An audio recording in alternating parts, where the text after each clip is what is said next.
Ini surat ini seperti ini. Cukup lah ya, cukup. Ini kan? Suaranya pakai Apa yang kita bicarakan dulu? Dia kan biasa buat wawancara. mulai dari Judulnya. pengalaman, terus lagi masuk ke ini ya. Promo acara Bisa mulai dari itu dulu. Kita ceritakan. berapa? 15 menit? Kita kan total biasanya durasi berani nggak 1 jam. Wow, Ya, sambil jalan. Tapi orang dia pertanyaan sih. Kita kan biasa ngobrol santai. Jiru. Ketemu lagi di Pantai Dewa YouTube channel. Kali ini saya berada di Wisanggeni, ruang Wisanggeni, Dinas Kebudayaan DIY. Baru saja kita rapat narasumber untuk temu karya sastra tahun 2022. Nah, sudah ada tamu saya kali ini, Mas Eko Triyono. Sini beliau. Dulu narasumber di Festival Sastra 2021. Nah, ini tertarik lagi jadi narasumber untuk kelas penulisan cerpen tahun ini. 2022 di kelas penulisan karena memang penyampaiannya beda dengan yang lainnya. Treatmentnya saya melihat di kelas itu luar biasa, ternyata bisa mempengaruhi ide si para peserta yang mau nulis baru. Nah, tahun ini kita libatkan lagi, kita berlibat lagi satu forum di Temu Karya Sastra. Teman-teman, sebelum ini sebenarnya juga ada jedanya pasca temu Festival Sastra tahun 2021 sampai sebelum Temu Karya tahun 2000 Temu Karya Sastra ya tahun 2022 ini sebenarnya saya juga ketemu lagi tidak langsung itu di acaranya Unstrat UNY. Beliau ternyata juga menjadi editor, kurator, pokoknya ngono iki termasuk komentator untuk antologi cerpennya yang diterbitkan oleh teman-teman Unstrat Universitas Negeri Yogyakarta. Apa kabar? Kabar baik Bang Teddy, terima kasih. 1 tahun ya berarti nggak jumpa. Iya, kira-kira nggak jumpa. Ngapain aja? Oh iya, sorry teman-teman. Salah satu catatan penting dari beliau ini menurut saya gini. Kebanyakan gini Mas, aku tuh melihat teman-teman sastrawan ya ini jarang banget. Kemudian secara akademik mau belajar terus misalnya ya. lulus S1 mereka lanjutin S2 tapi nggak ngajar. Ya tetap hanya belajar sastra saja S2, S3 nanti kemudian studi banding luar negeri dan banyak hal ya. Jarang saya melihat orang-orang yang gergelut di sastra itu linier gitu. Nah ternyata Mas Eko ini kuliah gitu, S3, Iya, betul. S3 sudah S3 ngajar sastra dan banyak kegiatan di bidang sastra. Aktivitas 1 tahun terakhir ngapain aja selama kita nggak ketemu, barangkali bisa cerita curcol selain kuliah ya, kalau kuliah itu pasti Menjalani kehidupan. sebentar, kehidupan ada berapa kehidupan dalam diri Anda? Iya, banyak kehidupan ya. Satu kehidupan pribadi Gitu ya. Kalau 1 tahun ini saya punya prinsip sederhana Bang Teddy. Gimana itu? Namanya penulis itu harus nulis. Penulis harus nulis. Penjual bakso yang nggak jualan bakso disebut libur. Tuh, tak pikir tukang beli.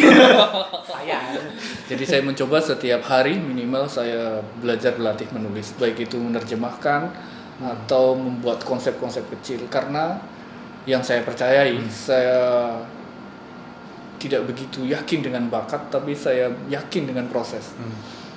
Dan dalam proses itu nggak ada yang sekali jadi. Jadi setiap hari saya terus melatih, saya minimal 1 kalimat, 1 ide, 1 gagasan atau 1 bacaan. Itu terkait dunia penulisan ya. Itu terus saya lakukan sejak saya mulai serius belajar nulis di 2010-an gitu. Fokusnya sebenarnya nulis cerpen atau puisi atau isi atau apa? Kalau fokus Biar teman-teman bisa membayangkan. Kalau sebelum ngomongin fokus, kita uji coba dulu ya. Gitu ya. Jadi saya mencoba nulis puisi. Justru tulisan pertama saya di koran itu puisi. Puisi yang ada di Merapi, ada di Kedaulatan Rakyat karena sekarang kita di Jogja. Ya. Justru di situ, tapi saya merasa belum terwadahi sepenuhnya. Itu satu. Idenya. Yang kedua, ini menarik dari puisi Mas Teddy. Puisi itu kan membutuhkan energi yang sangat besar. Ketika nulis puisi kita membutuhkan power yang sangat besar yang menyerap energi kita. Itu kenapa kalau kita mau sedikit jeli, ada beberapa penyair-penyair yang dalam tanda petik dia berhenti nulis puisi ketika sudah selesai usia muda. Ya. Kalaupun dia masih nulis puisi, yang ditulis itu bukan lagi puisi dengan emosi power yang besar, tapi dengan puisi-puisi yang bermain teknik bahasa, teknik cerita, teknik logika, bisa diamati sendiri. Ya. Saya juga. Iya. Saya juga. Iya. Sudah beda. Kenapa itu terjadi? Karena ada energi yang sangat besar yang sudah digunakan ketika muda. Muda. Karena transisi manusia yang energinya sangat besar kan ketika masa dewasa ke masa muda ke masa dewasa. Peralihan Nah, itu. iya. Pendewasaan itu apa? Misalnya ketika sudah berumah tangga, itu Ya. energinya sudah terserap. Susah itu. Ya, terbukti ya. Susah itu. Ketika sudah bekerja, kalau pekerjaannya di luar bidangnya, energinya sudah ada di sana. Kalau itu sudah terjadi, maka yang terjadi menulis puisi, menulis prosa, menulis sastra bisa jadi dengan energi sisa-sisa. Itu yang sering saya pelajari dari orang lain. Okay. Saya terus terang ya, saya sebenarnya cara belajar saya agak unik. Dulu mungkin orang lebih suka mengundang orang-orang sukses kalau ke kampus ya. Saya dulu bertanya, kenapa nggak pernah mengundang orang yang dalam tanda petik dianggap gagal? Justru dari mereka kita bisa belajar kenapa mereka gagal. Kenapa mereka dulu aktif menulis, sekarang nggak sampai tua berhenti. Apa yang membuat mereka melakukan itu dan jangan sampai kita melakukannya misalnya gitu kan. Sederhana kan Harusnya gitu ya? Iya, cara belajar saya simpel sekali. Anda berhenti nulis karena saya Karena tidak boleh ini. A. Saya berarti saya harus menyiasatinya. Nah, dari puisi itu karena energinya terlalu besar, saya kemudian mencoba prosa. Saya juga banyak loh, saya nulis skenario film. Saya juara skenario film ya. Nulis Di Jawa Tengah dulu. Saya nulis drama ketika kuliah ya, saya menyutradarai. Mungkin ada bisa dicari. Dulu saya menyutradarai pentas-pentas drama. Saya juga menulis naskah drama sendiri. Luar biasa. Kemudian karena untuk tahu yang fokusnya kan kita harus nyoba dulu. ya. Iya. Asik di mana? Ini makanan, kita lagi makan nih misalnya. Untuk cocok enggaknya kan kita harus nyicipi makanan yang lain. Mie ayam aja berapa warung gitu. Nah, Baru ketemu yang enak. kira-kira kayak gitu. Iya. Sampai kemudian saya sampai di prosa, di cerita pendek. Cerita pendek pun Bang Teddy nih, Khususkan lagi. saya baru cerita di sini nih, diceritakan ke langsung Bang Teddy. Taruh di sini dia cerita. Sebenarnya saya sedang menuju fokusnya ke novel. Karena buku-buku saya itu kalau mungkin beberapa teman-teman sudah baca, kayak yang pertama itu sebenarnya saya keluarkan tuh Kakek dan Cerita Lainnya, itu indie book, itu Dia Anugrah dulu yang menerbitkan. Kumpulan cerpen. Iya, itu sebagai petanda bahwa saya lulus kuliah. Oke. Kemudian saya nerbitkan Agama Apa Yang Pantas Bagi Pohon-Pohon. Itu pertama adalah uji coba pengembangan sudut pandang dan tokoh. Ada 32 cerita yang berbeda. Tekniknya. Iya, kemudian nerbitin lagi buku di Kamu Sedang Baca Tulisan Ini adalah bentuk. Jadi bentuknya diacak-acak, ada yang punya tanda tangan, teka-teki silang. Saya pengen tahu bentuk itu kayak apa. Habis itu saya nulis lagi yang Para Penjahat dan Istrinya Masing-Masing, itu novel. Itu tugas akhir kelas Dewan Kesenian Jakarta. Pernah ya? Iya. Nulis novel Itu di Gramedia, itu juara 3 dulu lomba menulis novel apa gitu. Di UNES dulu, UNES International Novel Writing Contest. Kemudian saya belajar lagi nulis cara lucu itu gimana. Jadi mungkin teman-teman bisa terinspirasi dari cerita saya. humor. Iya, Republik Rakyat Lucu. Oke. Itu masuk ke Salah Sastra, kemudian masuk nominasi ya. Kemudian saya belajar lagi nulis cinta. Ada judulnya Seberapa Candu Cinta itu. Sebentar, itu nulis cinta tahun berapa itu? Itu tahun lulus ya? 2019. Ya udah lulus. Udah Ini lulus. ini proses-prosesnya ya. Itu berjadi 1 tahun 2 tahun. Biasanya kan kalau nulis cita-cita awal lah. Itu Lanjut, beda. lanjut. Iya. Ini beda-beda. Beda. Cintanya dewasa. Karena apa? Karena mungkin kan lulusan jurusan pendidikan, jadi saya mendesain kurikulum untuk saya sendiri, Mas Teddy. Oke, Jadi saya harus belajar pertama di teknik tuh kayak apa aja, saya bukukan jadi satu. Oh, dibentuk kayak gini, di tema humor kayak gini, kemudian tema cinta. Nah, terakhir saya nulis tema tragis itu kayak apa.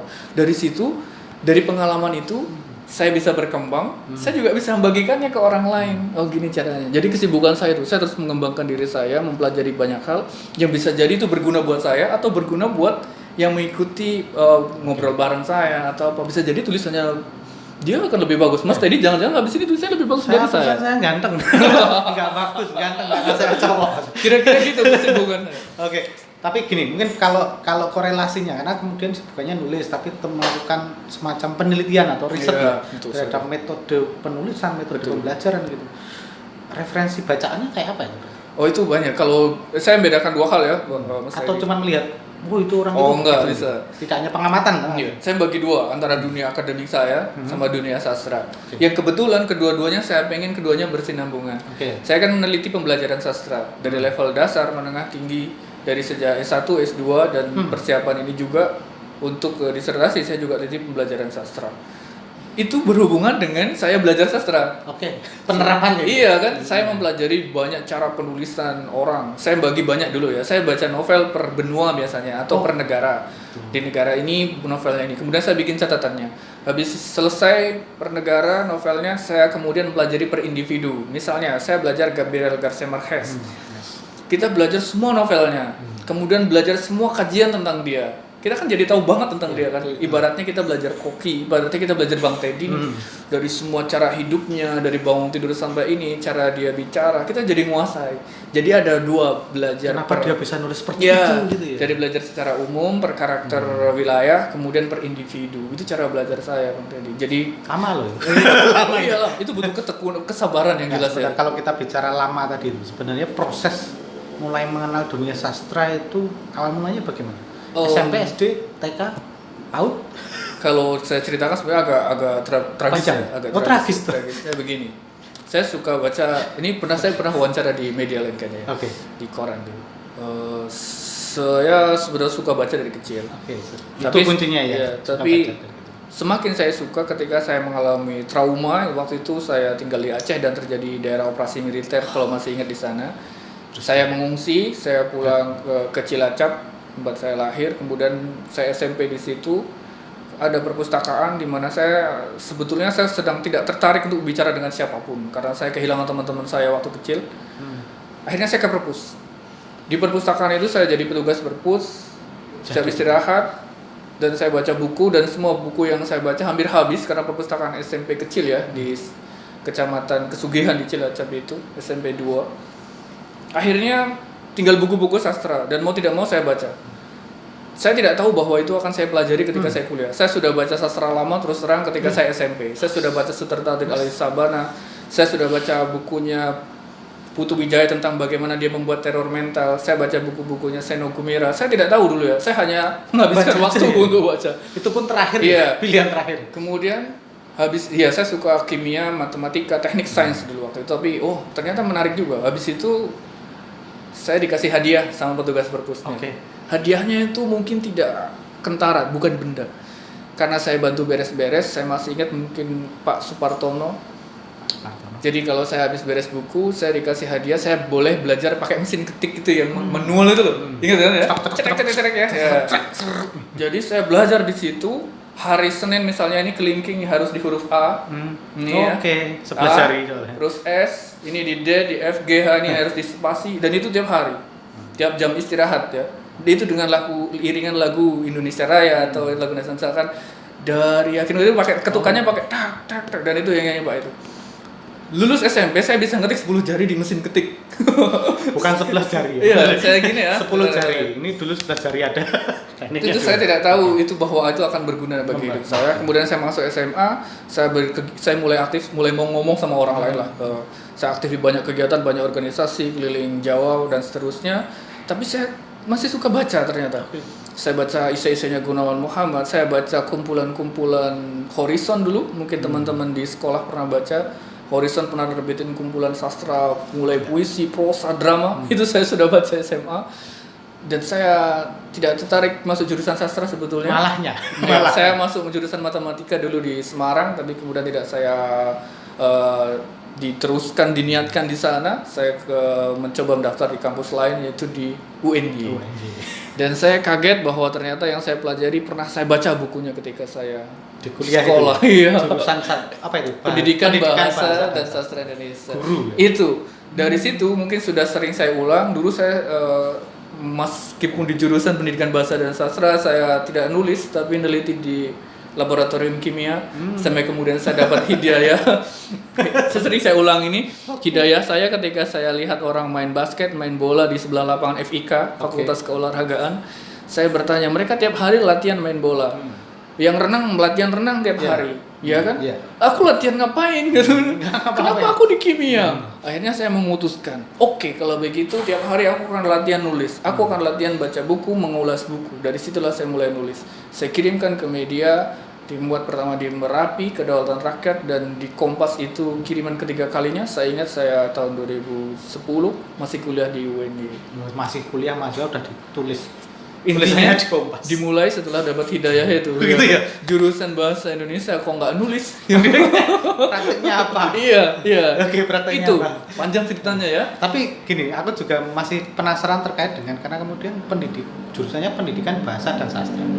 Sepengalaman saya di kelas pelajaran bahasa dan sastra itu susah. SPO gabung. Iya, betul. Itu gimana menurutmu gimana sebagai orang yang Em, kuliah di sana kemudian jadi penulis, karena bedanya itu ya Tidak Oke. semua guru bisa menulis juga. Oke. Walaupun setiap orang bisa menulis harusnya. Saya sebenarnya bisa terbuka semuanya, tapi ya saya siasati.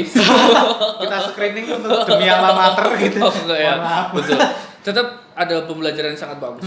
Itu adalah jurusan yang sangat lengkap ya, teman-teman kalau mau tahu. Saya bukan promosi jurusannya, tapi ini kenyataan. Satu, pendidikan. Berarti saya belajar teori pendidikan. Iya. Bahasa. Berarti saya belajar teori bahasa. Sastra. Berarti saya belajar sastra. Itu saya dapat 3 hal sekaligus, satu jurusan, 3 hal. Saya belajar itu semua dan saya beruntung di situ. Nah, karena porsinya beda-beda, lebih besar ke pendidikan di bahasa, sastra terus terang saya dulu ikut kursus online, Gitu. baik di dalam dan luar negeri, saya masih ingat itu.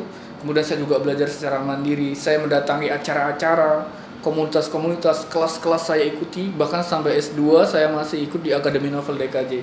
Karena saya ingin jadi penulis dan harus sungguh-sungguh. Harus jadi, ya? Iya, sungguh-sungguh di Harus situ. jadi. Okay. Menjadi sulit itu karena satu tadi, ada 3 hal yang harus dipelajari secara bersamaan. Padahal di UGM kan hanya ada sastra misalnya kan, Iya. atau hanya ada bahasa di Ada sastra linguistik, atau aja.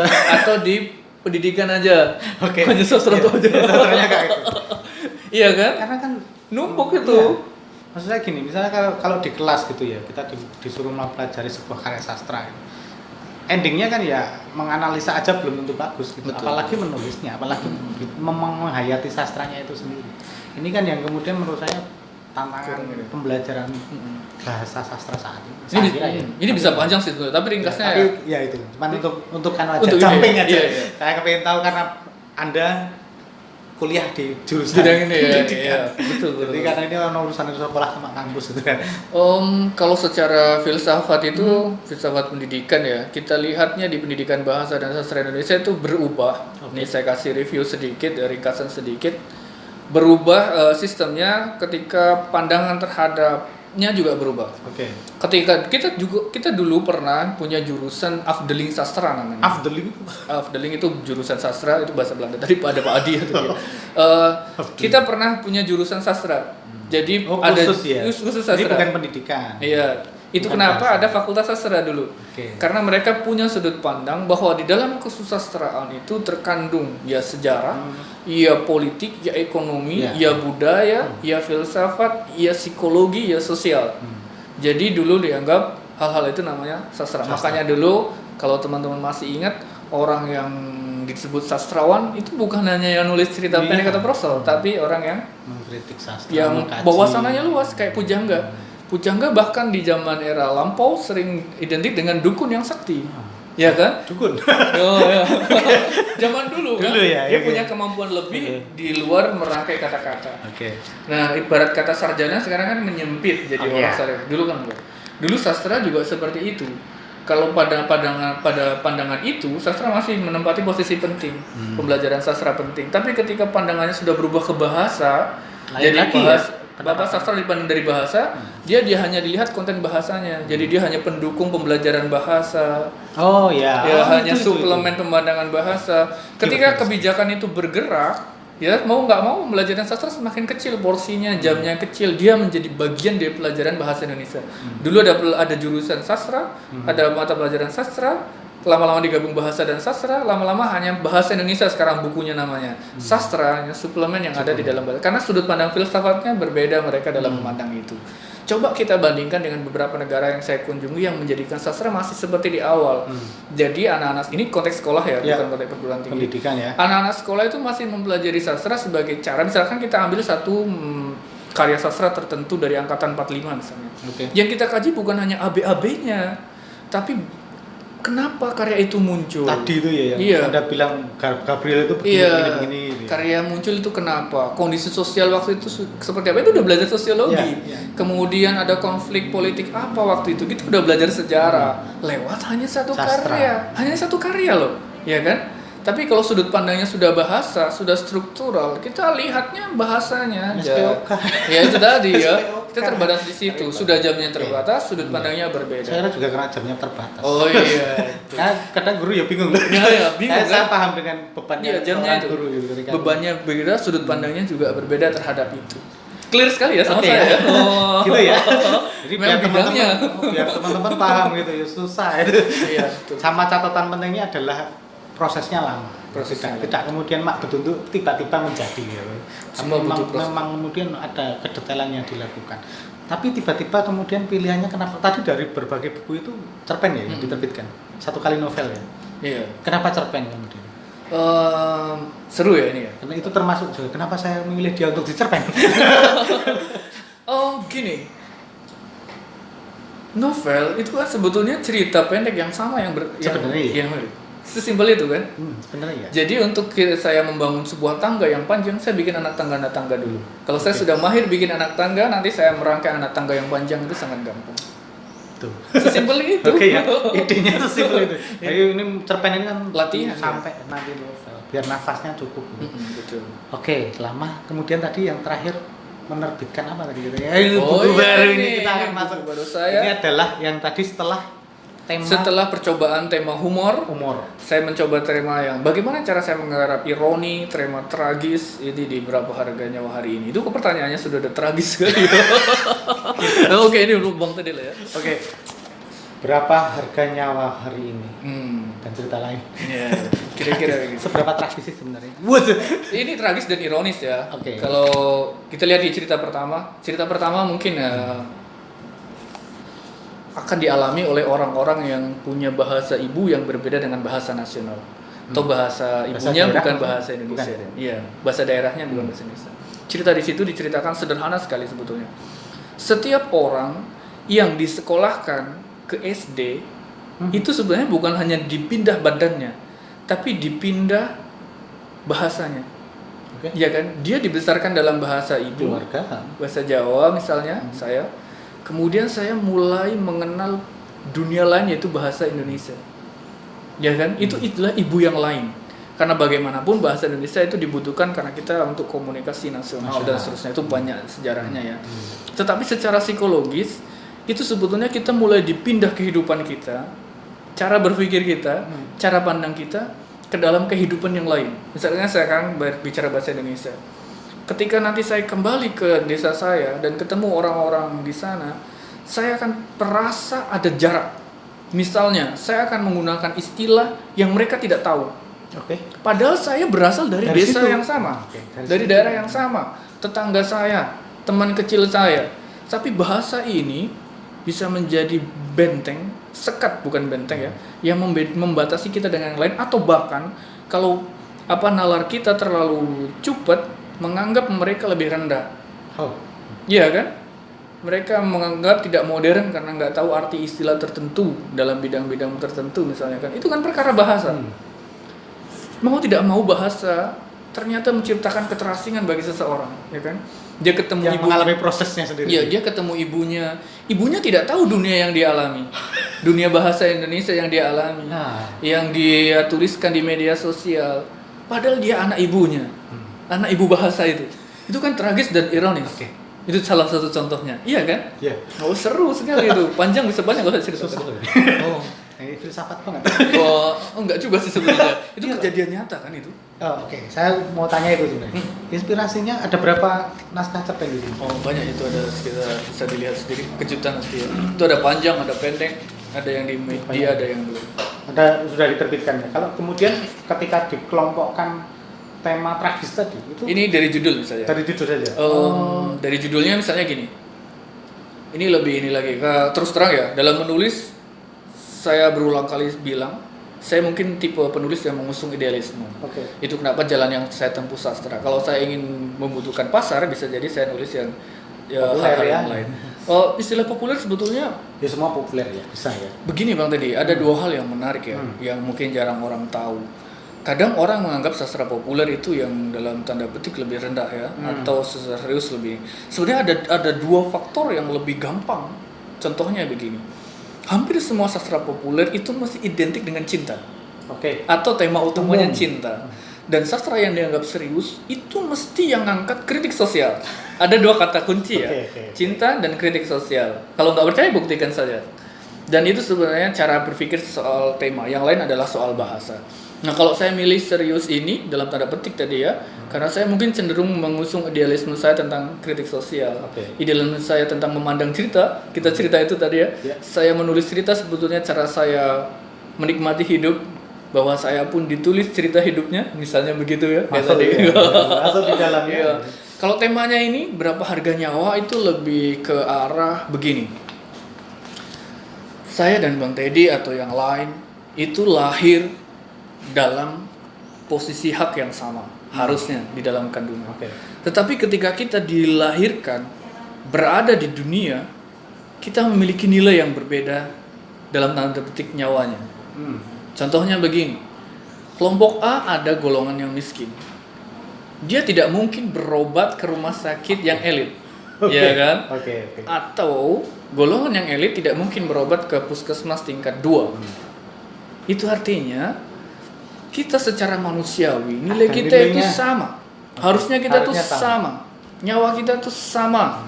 Tetapi ketika masuk sistem sosial, setiap kita diberi nilai oleh lingkungan, kita. struktur sosial, bahkan oleh pasar. Sama pasar. Loh, iya. Oke, yes. Ketika Anda beli makanan, beli beras, itu kan sebenarnya Anda membeli untuk dalam tanda petik menyambung nyawa kita. Iya kan? Apalagi di era modern, kita sedikit berpikir sedikit ada pakai beberapa teori. Dalam teori ekonomi, manusia modern itu sebetulnya kehilangan beberapa hal yang sangat penting. Apa misalnya? Dia kehilangan kemanusiaannya di mana nilai manusianya itu dilekatkan kepada benda, kepada barang, kepada pekerjaan misalnya. Begini, saya ketemu seorang itu mungkin bertanya, namamu siapa? Pertanyaan kedua apa? Kerja di mana? Kerjaan apa? Oh iya, kalau dia bertanya kerja di mana, lalu saya menjawab kerjaan saya misalnya dokter, dia akan punya persepsi bahwa saya punya level kelas yang lebih tinggi. Padahal kita sama-sama individu manusia. Kelas yang lebih tinggi dianggap bisa jadi karena diukur dari strata sosial, dari pendapatan. Iya kan? Yes. Contoh gampangnya gini, Yes. ada anekdot yang sangat menarik soal ini ya. Suatu hari Nasruddin Hoja, temannya Abu Nawas itu ya. Nawas punya. Dia datang ke pesta pernikahan. Dia datang dengan pakaian yang lusuh, menjelek, dan dia tidak dilayani sama sekali. Nggak dilihat sama sekali. Iya.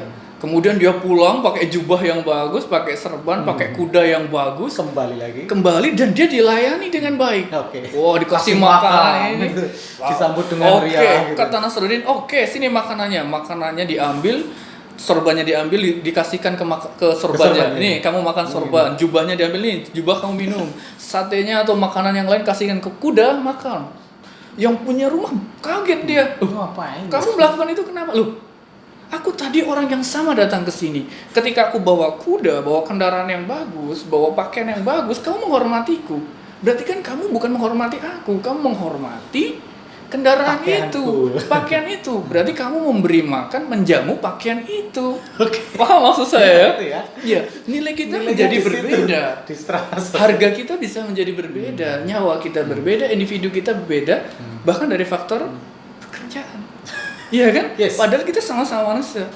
Itu dalam beberapa teori psikologi juga disebutin seperti itu, dalam teori ekonomi lebih-lebih. Kapitalisme itu menciptakan kita bukan lagi sebagai manusia, tetapi sebagai bagian dari produk sistem industri yang nilai kita ditentukan bahkan oleh produk yang kita gunakan. Kalau katakanlah saya pakai HP merek tertentu yang terkesan lebih mahal, kelihatan lebih keren. Halo, kita manusia yang sama. Iya, kayak yang murah aja tetap bisa bicara lah. Iya kan? Nilai kita sudah ditentukan bergantung kepada benda yang kita ciptakan sendiri. Benda yang kita ciptakan loh. Iya kan, kayak tadi. Nasruddin datang sebagai seseorang, dia tidak dilayani, tapi sebagai datang bawa aksesoris, dia dilayani. Berarti dia melayani aksesorisnya itu. Paham ya maksud saya ya? Di situ ya, teman-teman. Itu saya olah dalam sebuah cerita yang sangat unik. Nanti akan sampai ke sana ini kita. Di sini ada beberapa judul nih, bahasa ibu tadi yang berapa harga nyawa juga sebenarnya ceritanya tentang ini, Mas. Nyawa satu orang sama nyawa satu orang kepala keluarga yang mempunyai 5 anak itu kan beda-beda. Di situ dipertaruhkan. Ada satu kesempatan hidup, siapa yang akan nyawanya diutamakan. Itu pertaruhannya di situ. Kira-kira gitu loh. Pilihan-pilihan yang kemudian cukup sulit sebagai untuk membuka pikiran kita sebetulnya bahwa kita ya sama-sama manusia lah. Entah apa pekerjaan Anda, berapa penghasilan Anda, itu bukan masalah. Karena kita sebenarnya kita dilahirkan dalam keadaan yang sama. Sama-sama menikmati hidup, sama-sama tokoh cerita dalam hidup kan. Kira-kira gitu Bang tadi. Ini proses berapa lama ini pengumpulan karya-karya ini? Kalau pengumpulannya gampang Mas, jadi Karena sudah tinggal Iya.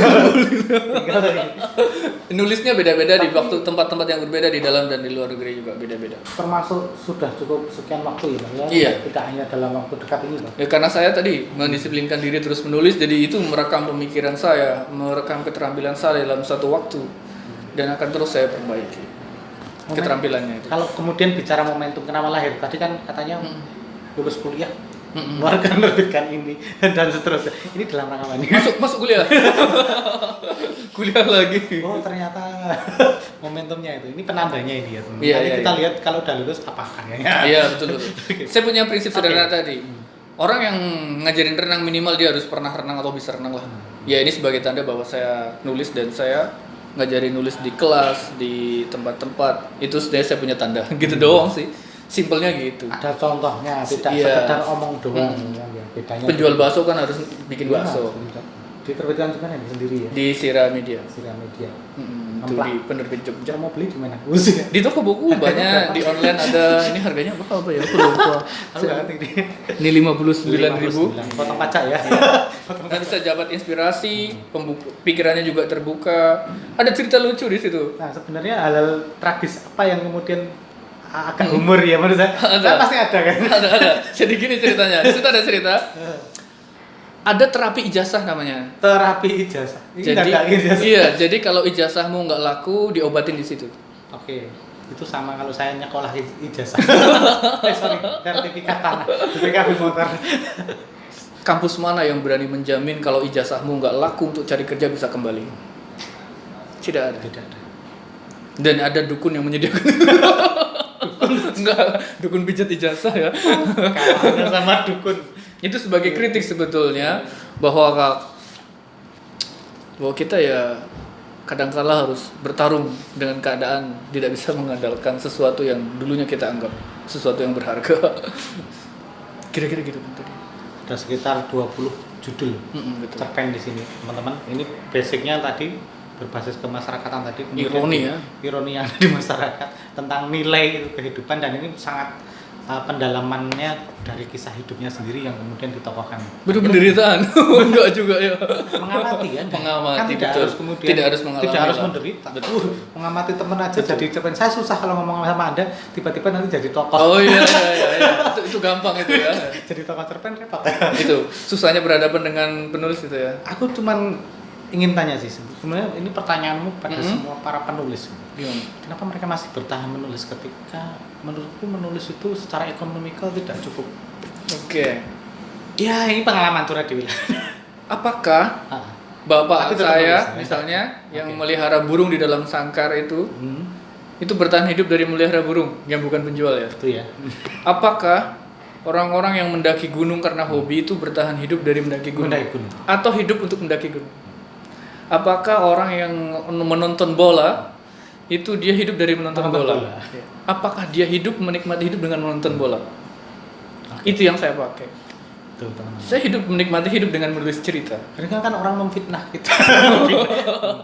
Bicaranya bilang, Iya. sastrawan tuh hidupnya nggak jelas. Itu karena tadi yang kita omongin di awal tadi, karena dia ketemu orang yang dia tanyakan pekerjaan, nilai, penghasilan. Karena di titik itu ya. Iya, Nasruddin tadi itu gambarannya gitu. Coba kalau kita ketemu sebagai manusia, kita kan nggak pernah tanya, kamu nonton bola dapat apa, kan nggak ada. Oh ini kenikmatan hidup, bro. Selesai gitu. Iya, kamu menulis pertama adalah kenikmatan hidup. Soal itu menjadi profesi dan dapat finansial itu bisa dipelajari caranya. Ketekunan, relasi, penerbitan itu bisa diusahakan. Wah maksud saya, Oke. orang yang menendang bola saja bisa hidup, kenapa orang yang menulis cerita dan memikirkan tidak bisa? Itu teman-teman. Saya sebenarnya minta bantuan jawaban. Iya, iya. Kita hanya butuh keyakinan Kalau mempelajari saya ngomong nggak metode. percaya. Oh, iya. Melajari metode orang lain yang berhasil dan yang tidak berhasil. Kalau kemudian dalam kapasitas ini sebagai seorang penulis di sastra cerpen, kemudian sebagai pendidik juga, guru, trainer dan seterusnya, tantangannya apa sih untuk sastra ini ke depan sebenarnya ketika bicara Yang paling realitas mendasar, saat ini ya? yang paling mendasar itu sudut pandang. sudut pandang? Sudut pandangnya harus diubah. Sastra kita sempit karena bagaimanapun penduduk Indonesia itu tahu sastra dari sekolahan. Di sekolah ketika kurikulumnya sempit, sastra sempit. Kemudian diidentikan sastra itu adalah sesuatu yang bentuknya buku di koran. Itu adalah pemikiran yang selesai di situ. Iya, padahal kita tahu dasar sastra adalah cerita. Semua orang di dunia ini bercerita ke orang lain. Yes. Cerita itu sudah katakan menjadi industri yang sangat besar.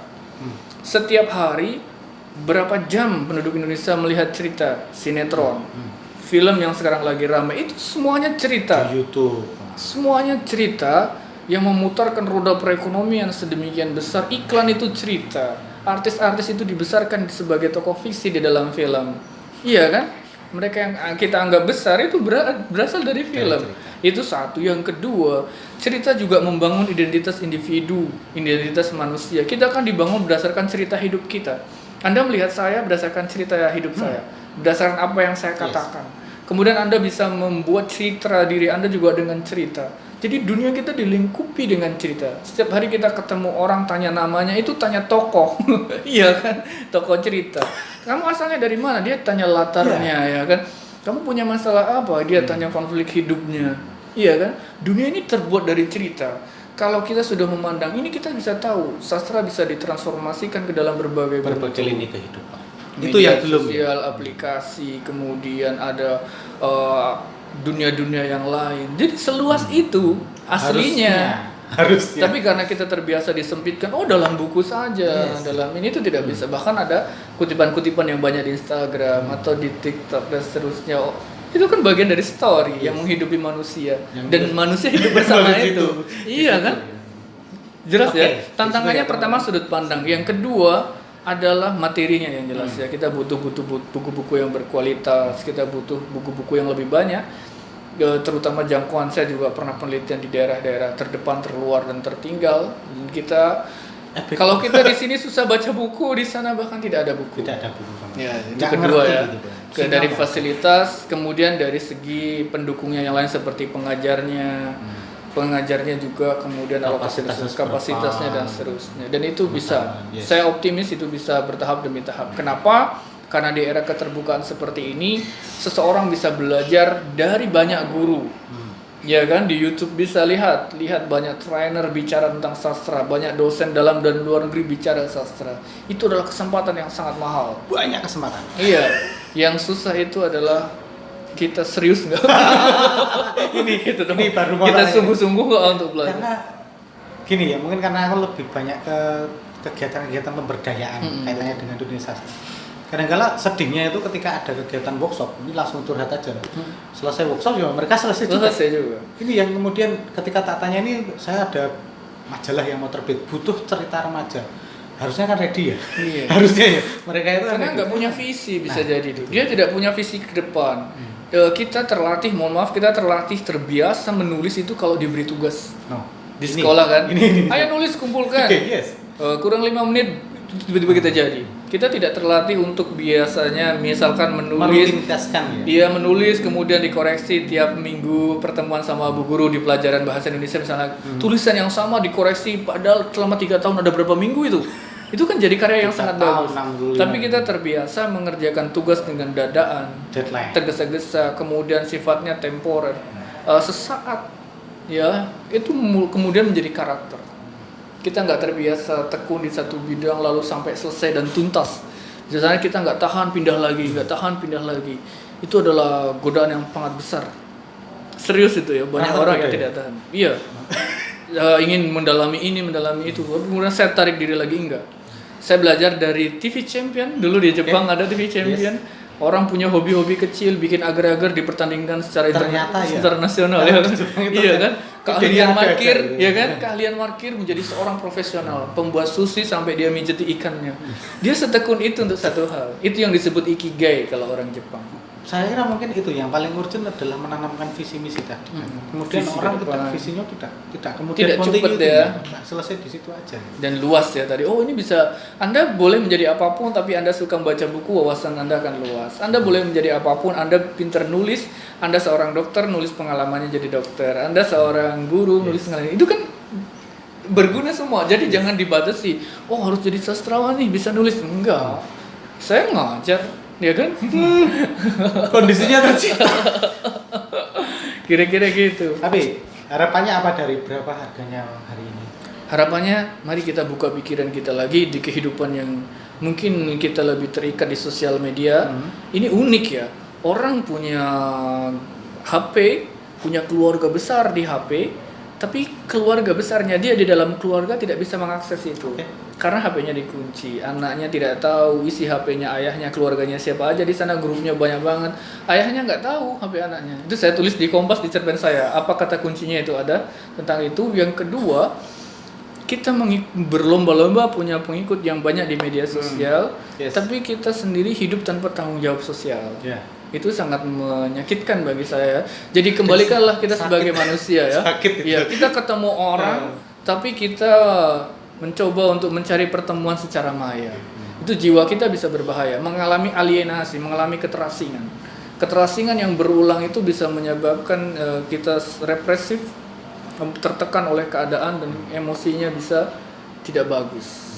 Jadi hidup kita akhirnya ditentukan oleh berapa tadi harga-harga di sekitar kita, Pekerjaanmu apa yang kita pakai, volumemu berapa,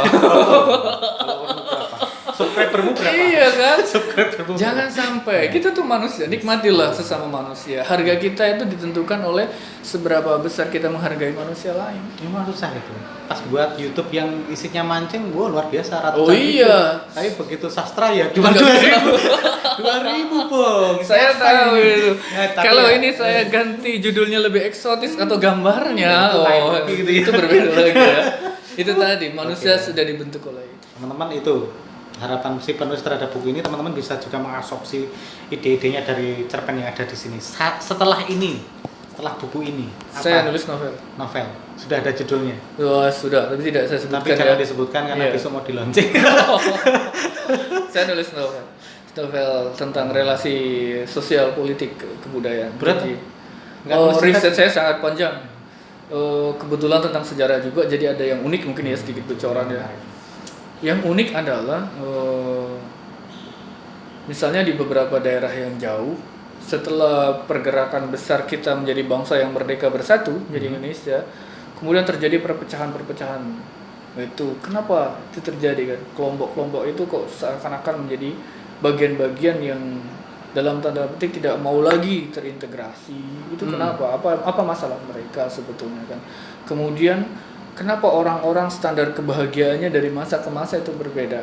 Dulu orang bahagia, kita ketika kecil ya, bahagia cukup dengan berenang di sungai. Sekarang nggak bahagia kalau nggak di videoin. Karena nggak bahagia hanya nyebur di sungai, sampah isinya. Iya, sampah juga ya lokasinya ya, betul. Wah, betul. susah itu sekarang. Itu apa sih yang membuat standar kebahagiaan kita makin lama kok makin aneh? Padahal harusnya kita semakin bahagia. Simple ya. Gini, saya kasih contoh. Teman-teman dengarkan. Firaun misalnya, itu kan di Oh, masa bahagia lalu ya. banget. Di masa lalu ya. Di masa lalu dia kan dianggap raja yang sangat besar ya. Yes. Tapi kalau dia masak mesti punya pembantu banyak untuk masakin dia. Oke ya. Ya. Sekarang kita lebih hebat dari dia. Punya beli. Enggak. Kita punya pembantu namanya rice cooker. Iya kan? Harusnya kita lebih hebat dari dia. Dulu Fir'aun duduk seperti ini dikipasi. Sekarang AC. Dia tidak pernah merasakan AC. Semahal itu. Dia tidak pernah merasakan AC. Kita harusnya lebih makmur dari dia dan lebih bahagia. Harusnya gitu ya. Ya kan? Kita mau ngerebus air, ada kompor gas. Fir'aun itu kan harus nyalain dan seterusnya kan, itu harus memerintahkan. Iya. Tang pohon dulu dikeringin. Sederhana kan? Ya. Di masa dulu mereka sebagai raja tuh kayak gitu. Kita lebih dari raja loh. Ngipasin kita ada, yang masakin kita ada. Tapi kan bayar. Tapi tetap kita dilayani dengan yang tidak pernah mereka rasakan. Sehingga kita punya standar yang berbeda dari Iya. Fir'aun gitu ya. Harusnya kita lebih bahagia kan? Kita Harusnya dilayani kan? Makin Itu simpel. cuma duduk, Fir'aun nggak duduk di tempat muter kayak gini loh. Di batu. Di batu. Iya kan? Iya, oke. Ya itu harga kita sebetulnya, kebahagiaan kita tuh ada di mana? Itu Closing pertanyaan. statement Bung tentang sastra, cerpen atau apapun untuk teman-teman yang menyaksikan channel saya ini. Ada beberapa cara untuk melihat posisi kita sebagai manusia. Satu, mempelajarinya dari filsafat, kedua mempelajarinya dari sains, dan yang ketiga mempelajarinya dari sastra. Sastra yang dituliskan dengan sungguh-sungguh itu bukan sekedar cerita. Itu dibuat dengan kesadaran penuh di dalamnya ya. Tentang kemanusiaan, mengoreksi kembali nilai-nilai kemanusiaan kita, itu kesusastraan.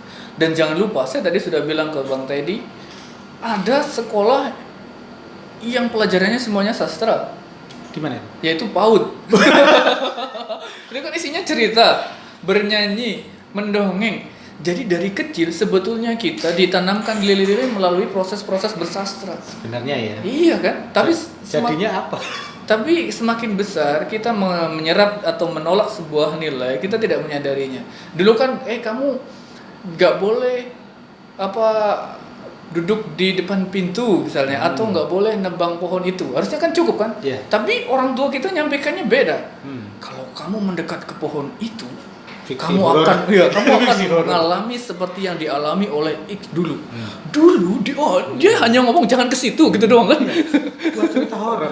Iya kan? Oke. Jadi sebuah pengertian, sebuah Yes. gagasan. Saya yakin teman-teman di luar sana atau teman-teman yang ada di wilayah-wilayah kesusastraan dan di luarnya itu punya gagasan-gagasan.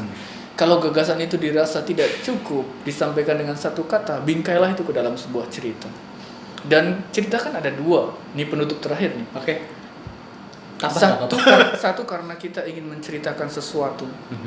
Dua karena orang memerlukan cerita itu. Contohnya begini. Ketika Anda bertemu dengan psikolog, Anda kan punya dorongan untuk bercerita. Meskipun sebetulnya psikolog itu butuh analisisnya doang kan.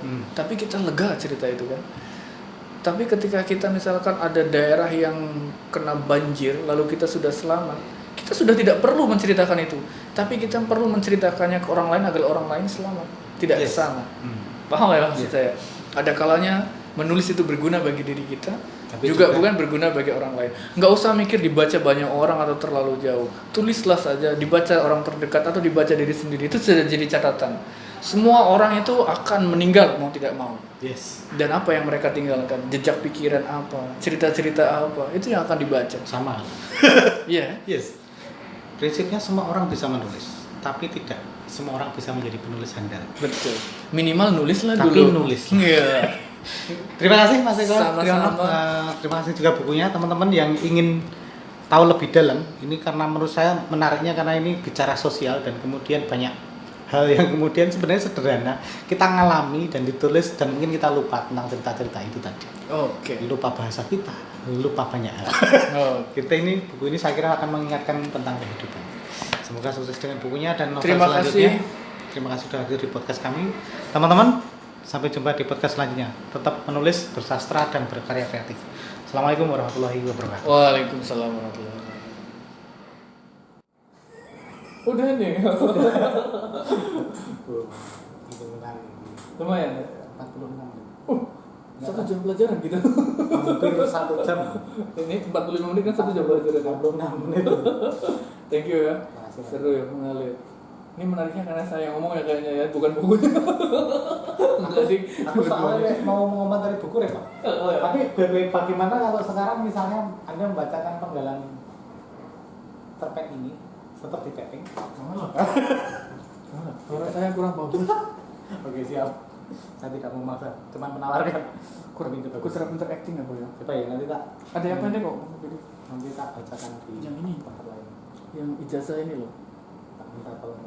Yang baca yang suaranya bagus yang tadi. Ini masih ini ya? Enggak apa-apa, santai.